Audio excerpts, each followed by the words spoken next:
NFL team, the Baltimore Ravens. In the history of boxing, there have been many champions, but none possessed the primal, paralyzing aura that Mike Tyson radiated in the mid-'80s. When he stepped into the ring, no robe, simple black trunks, and worn-out boots, the fight was often over before the first bell. Opponents looked into his eyes and saw not just an athlete, but a natural disaster. But behind this mask of the baddest man on the planet lay one of the deepest and most painful dramas in sports history. This is not a story about boxing. It is a story about how a human personality is constructed and then destroyed. To understand Tyson, you must understand the Brooklyn of the 1970s. A small, lisping boy named Mike was the perfect target for street bullies. He was robbed, mocked, and humiliated. Mike's inner rage was merely a defensive reaction to constant fear. Everything changed when he fell into the hands of Cus D'Amato. Cus wasn't just a trainer. He was an old mystic of the boxing world who saw in the frightened teenager the perfect material to create the ultimate fighter. D'Amato applied a psychological hardwiring to Mike. He told him, "Fear is your best friend. It's like fire. If you control it, it will keep you warm. If you don't, it will burn you and everything around you." Cus replaced the father Mike never had. He gave him the peekaboo system, discipline, and most importantly, a purpose. Under Cus's guidance, Tyson became an ideological extension of his mentor, but therein lay the tragedy.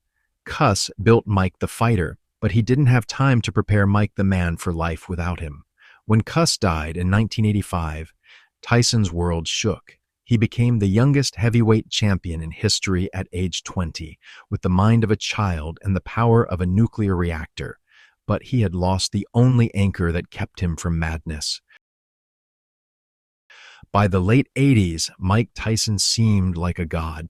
He unified the belts and decimated legends in seconds. But behind the scenes, everything was crumbling. Sharks like Don King surrounded him, seeing him only as a money-printing machine. Training was replaced by partying, discipline by chaos, and Cus's wisdom by the flattery of sycophants. On February 11th, 1990 in Tokyo, an event occurred that changed sports forever. The fight against Buster Douglas was considered a mere formality. The odds were 42-1 in Tyson's favor, but the man who entered the ring was not Iron Mike, but his shadow, Douglas, fueled by personal tragedy, fought as if his soul depended on it. In the 10th round, the world stood still. Tyson fell. The footage of the great champion crawling on the canvas, trying to shove his mouthguard back in, is the ultimate symbol of a collapsing empire. That night in Tokyo, more than just Mike's record died. The myth of his invincibility died. Tyson realized he was mortal, and the world realized he could be hit. This defeat was the point of no return.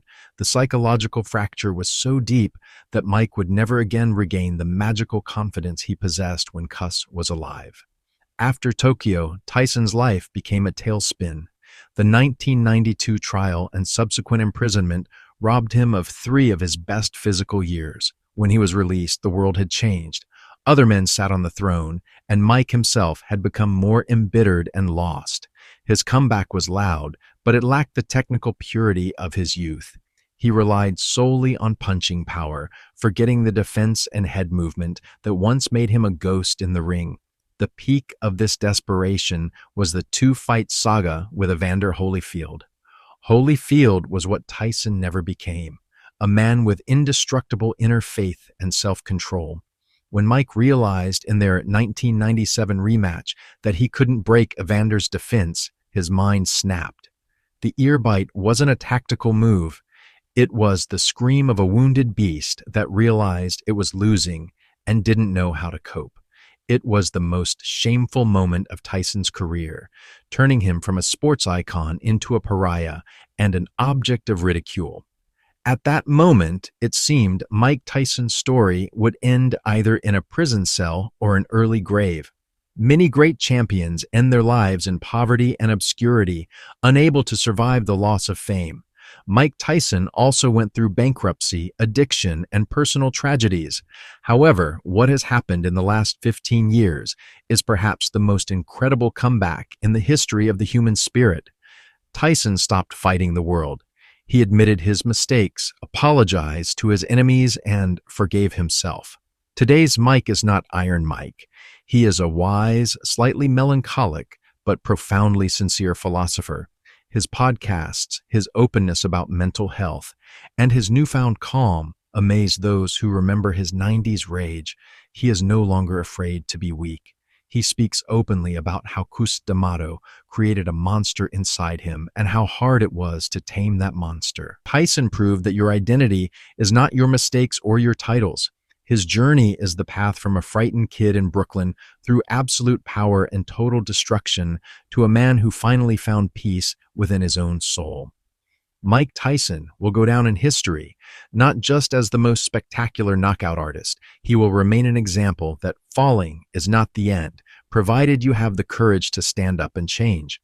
His life is a modern Shakespearean tragedy with a happy ending that no one predicted.